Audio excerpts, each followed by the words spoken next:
and welcome to our hair. So we're back again, which tells you, I guess, that we did somewhat enjoy doing this last time, and our feedback was positive from you guys. In fact, we got a whole bunch of comments. We got 24. 24, my lucky number. Well, that is my lucky number. That is her lucky number. Yeah. And they were all pretty much positive, and not all of you were related to me or her. That's true. I don't know most of these people. I do know some. So it was really cool. I mean, this is my first time, so I want to thank everybody for being so sweet. And besides that, we had a video response. I don't know if you guys got a chance to see it. It was by PJ Matilda, and it was like 15 minutes long, and she thought that was too long, and then didn't think that was too long, and I didn't think it was that too long. And I don't think Pam thought it was too long. I didn't think it was too long. I really enjoyed it. And I had a few comments for her. So, PJ, first, I sort of agree about the protecting the identity thing on the scan, but I still hate it. So, I get what you're saying, but I still don't want people scanning my ass. Next thing is... I like Elementary. I did see a commercial for that. I have not TiVo'd that yet, so I'm going to, after we're done with this video, go right downstairs and TiVo Elementary, because you're right. That definitely intrigued me, and because you said it's good, I'm definitely going to do it. And I wanted to toast you with my glass of tea to your Halloween cup. Excellent. Also, there are a few people that I know that I got to meet because you brought them to our house, or I met them on a trip, whatever.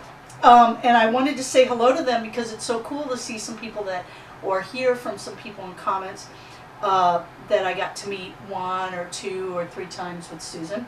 So I'm going to do my own little quick shout out to Devin NN, Pear, Gina, I see you all the time, but still love you.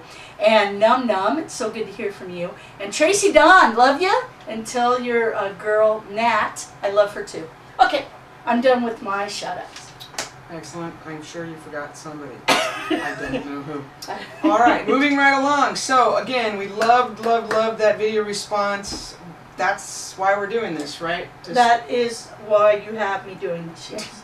So, anyway, some of the feedback was, as expected, that the last video was too long. Some said it was perfect. Others said it was not long enough. I think we're the Goldilocks of video, frankly. Yeah. So, we're just going to go with whatever we have to say, you know, however long that is, which means we're going to reserve the right to have it be as long or longer or shorter. I assume this one's going to be shorter, but I can't be certain. Our first topic is electronic boarding passes. So I found this very interesting. Sometimes I have to travel for work and without Susan, and I will call her to try to help me with my boarding pass because I'm not as electronically friendly as Susan is, which is why I'm not on YouTube and why I don't have Facebook and I don't Twitter anybody, you know, that kind of stuff. So anyway, while I was in Chicago, dealing with the boarding pass thing, and usually what I have to do is go downstairs and have the desk print it or whatever. Susan mentions to me that I can get my boarding pass on my phone. It is so cool. I absolutely love it. So what happens is Susan checks me in and sends me an email, and I get that email. And I open it, and when I walk up to the ticket counter, which, by the way, have I told you guys that I lose just about everything on a daily basis? Susan is helping me find keys, sunglasses, whatever. Anyway, so I go, I have my phone, and I go right up to the ticket counter, and there's a barcode in my email, and I just show that barcode, they scan it, boom. I go right through security, show the thing when I go to the plane, you know, when they call you and say, you can board now, show the same little scanner bar to them, and I get on the plane, and I don't have a piece of paper I've lost or worried about, or I don't have to check my pockets 18 times. I did worry that I would delete the email. I must admit, I did check to make sure that the email was constantly on my phone. It's just a new worry. Can I tell you what I worried about? But it was great. It worked. I worried you'd lose your phone. Which I probably would. But you know what? The phone is part of my, it's like a part of my body because of work. Oh. So, you know what I mean. No, so I'm checking sales, or I'm answering the phone, or I'm sending an email. So losing my phone is probably really not going to happen. But I loved this, and I don't know if I'm just the first person to ever try this, probably. But I didn't see anybody else walking up and showing their phone. Everybody else had a ticket in their hand. But So, me, I looked what you're cool. saying I is- walked up and showed my phone. I think some people were like, why is she showing her phone? You should have gone with it. Yeah, this is my daughter. It was cool. I really, really loved it. Yeah. Here's the, will this picture get me on the booklet? It's a 20. But it, can I go to first class? So- No, it was great. I loved it. What's funny about that, though, is that she is technologically...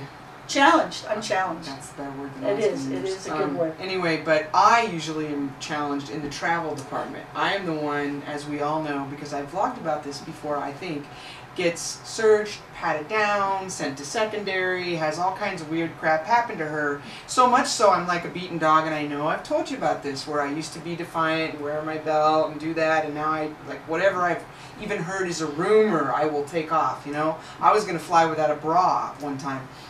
But that was another reason, right? Remember? Yes. Anyway, correct. so I wanted to tell you this story. I think I've vlogged about this before, but it made me think about it for that one person that maybe didn't see it. Out of the four of you, I was flying out and I had stripped everything. Everything. I mean, rings, watches, belts, everything. I was down to just, I thought, pants, a shirt, and a bra, and they were heading And me underwear. Yeah. they were heading me into the scanner, and they asked me if I had anything in my pockets, and I did what I always do. I said no as I patted myself down and felt nothing.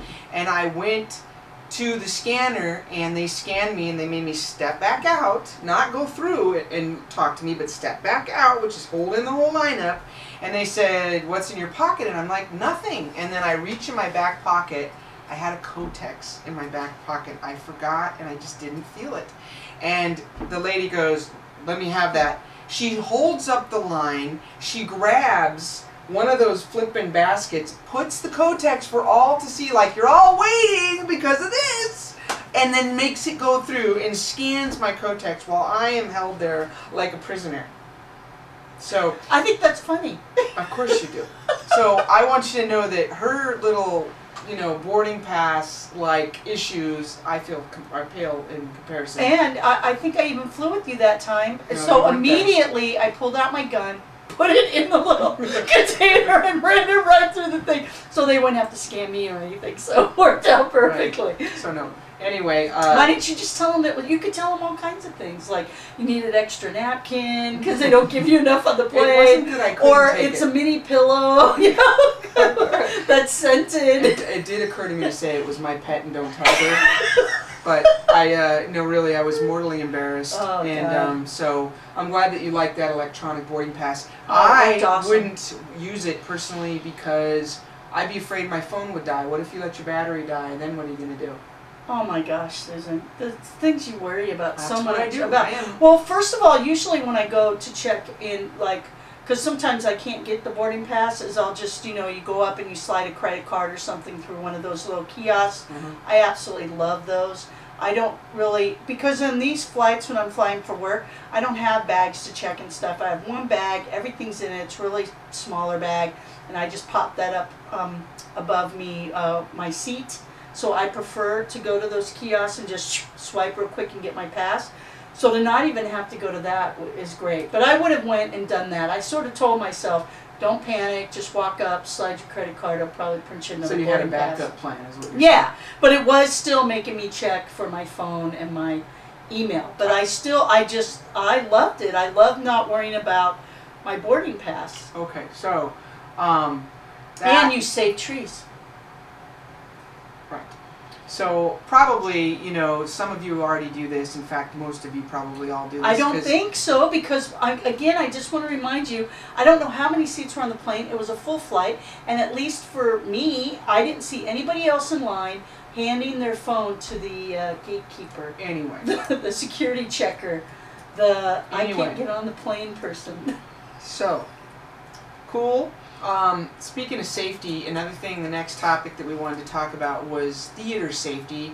And again, we haven't talked about this, so I don't know what she's going to say, but here's what I want to say. we went to the movie Pitch Perfect, which we're going to talk about after this. And we're sitting in a theater, normal theater, not your, you know, ritzy titsy one. Sorry. So the previews are playing, all that crap plays, and just before the movie starts, a new PSA plays, and it's about theater safety. Think like on a plane when they talk to you about where the exits are, and you know, I don't know, whatever else, seatbelt that's useless, flotation device, which in my case is me, blah blah blah. Well, it's like that, and it goes on the screen, and it says know your exits and all that crap. Honestly, it immediately disarmed me, or not disarmed me, made me feel uncomfortable, because I have been trying not to think about that theater massacre. It took me there. It took me there immediately. I hated it, and it took me 10 minutes to sort of settle down, you know, and stop thinking about that. So I wondered how you felt about it, if it had the same reaction for you. Yes, and it's just exactly like the airplane thing too. I think that's a good analogy for you to bring up, because when you go on a plane and you sit down, probably the last thing you want to hear about all the things you need to do if the plane should crash. I mean, seriously. And so much so that I get a little anxiety ridden, because you know how I had that fear of flying for so long, and I have to like read or do something else, and I always have this internal dilemma in my head, like, you should pay attention. What if the plane is going down? Where's that flotational device again? What if we're going to land in water? You know, whatever. I always have this little inner conversation with myself during that time. So when we were getting ready to watch a movie, especially a movie that we think is going to be entertaining and funny, it was disarming. And the first thing I thought was, I think in my head was like, what? Why are we listening to this? And then it brought me to that, what was it, for the Batman movie, right? Yeah.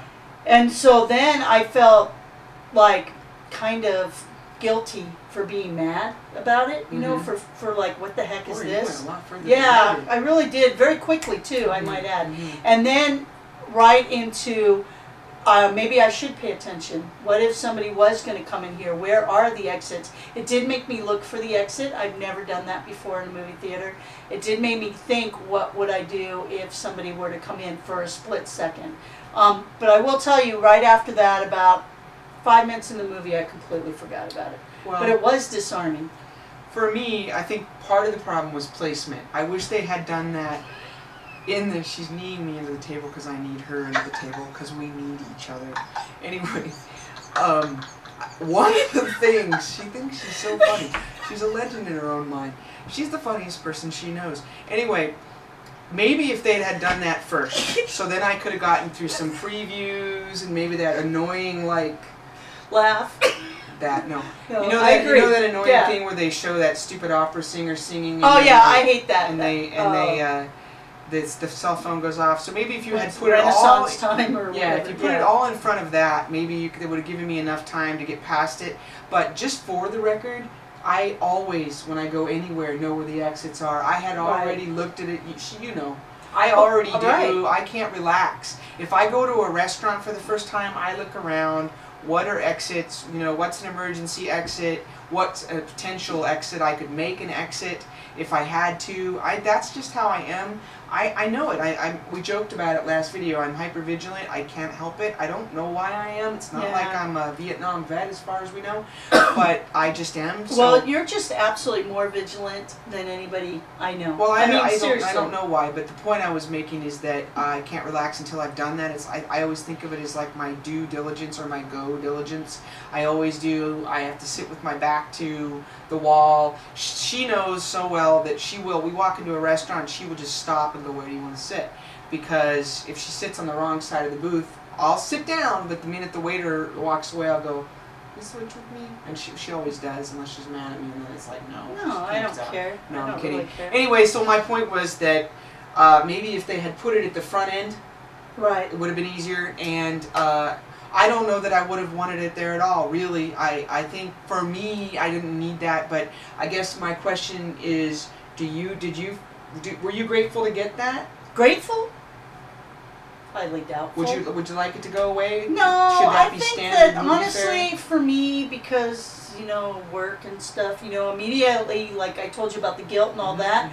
Right at the end, what I thought was, they got to do this for liability reasons. Immediately, my head went there. So, no. And as a matter of fact, like I said, I mean, what if they had shown something like that prior to this Batman shooting? Would more people have been able to save themselves or not got injured? I have no idea. I don't think so. I really don't know because I wasn't in the theater. I think the problem with most movie theaters is the exits almost 90% of the time are down at the front. Right. And if a shooter comes in, you're between the shooter and the exit, so I don't know what good. I mean, that's honestly when I started thinking beyond it, which is what took me so long to calm down.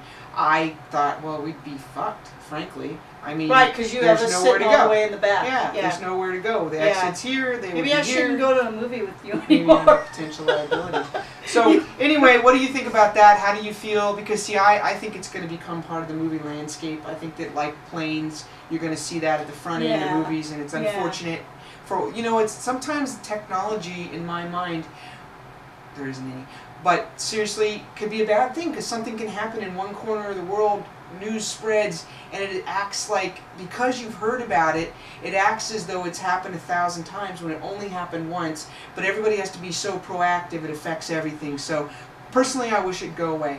I want to know what you think. And finally.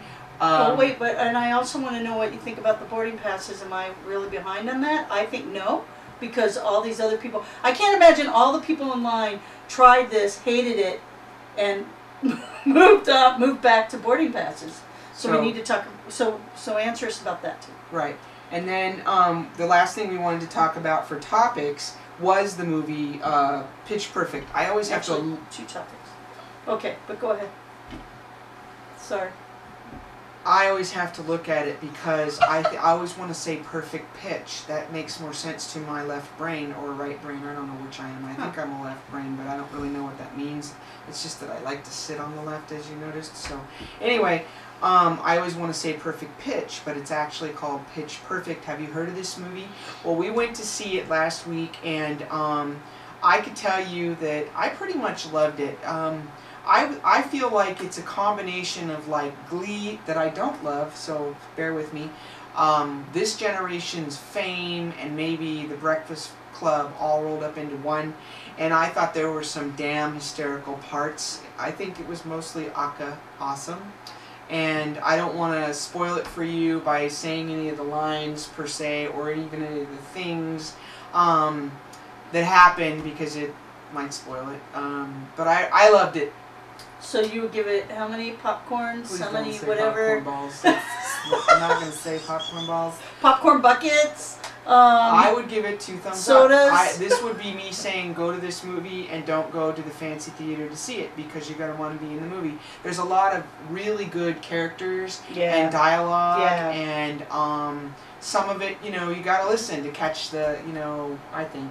There's jokes inside of jokes sometimes. Right. Or maybe that's how I am and it's stupid. But go to see it is my suggestion. What do you say? I give it 2 thumbs up. So that's 2 movies I recommend now.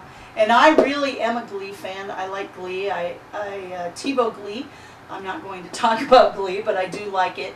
And I absolutely loved this movie. And I think it's like Glee in that there's music in the movie, but I don't really think it's like Glee, if you get what I mean. It's a little different, but I really enjoyed the movie big time. And as Susan stated, I thought it was very, very funny. And there were a couple things I think they kind of could have done without, but we'll talk about that some other time. Yeah, maybe after some time has gone by and most of you have seen it, or it would be great as a video response with you saying your favorite lines. I bet you we could match you for ones that we're saying to each other. Yeah. So anyway, that was our recommendation on Pitch Perfect. Almost did it again. Go see it. We both say go see it. And do us a favor. What should our thing be for up or down? Thumbs up, thumbs down. Please don't say popcorn balls. What with 2 reels? She thinks it's funny. I just, that was just an initiator thing. It was, we know. Okay. We're very. You're the one that begged me to come on this thing. I didn't. go. I wasn't beaten down here. We're going to end here with an editorial. Do you ever just, here's the truth. Do you ever like go about your day? There are times I'm going about my day and I just want to tell somebody to shut the F up. Like, just shut up. I don't want to hear you. I don't want to see you. Just shut the F up. So I was telling Susan that I'll tell you the story. I was telling Susan I was at the bank. First of all, I don't understand banks. They're so big. They're so big. They have all this kind of property. I guess because the vault has to be so big, I don't really understand it. And they have a lot of teller windows. I mean, like in this bank and other branches of this bank, I see like 6, 7 teller windows. How do I know? Because I'm standing in line counting all the empty teller windows because there's always only 2 or 3 tellers. That's it. And so I'm standing in line, and this bank has somebody with a clipboard that sort of accosts you as you go in line. And that's how I feel. I'm in line, I am checking email on my phone, and I'm waiting to deposit some checks. And while I'm waiting, I have to be accosted by this person with a clipboard asking me why I'm at the bank. What is it that I want to do at the bank today? You know what? I want to put money in your bank is always what I say. I'd like to make a deposit. And I try to be super nice because everybody needs a job, especially nowadays. Jobs are necessary. I'm just not so sure this bank is really doing what I need as a customer. So first I have to tell them that I would like to deposit money. Then I have to hear them tell me would I like to give the deposit to them, and they will write me a receipt. If I wanted to do that, I'd go to the ATM. Clearly, I want to make sure that the money goes into the account. I want to see it. That's why it's my business bank.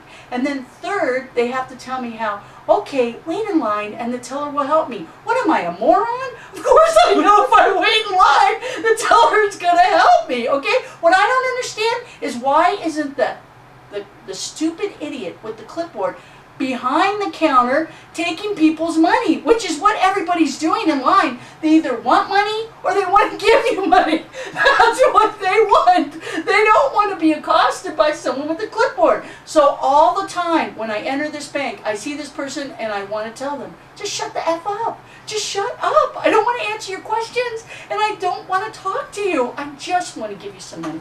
Do you get what I'm saying? I do. It's and crazy. On that note, Pieces.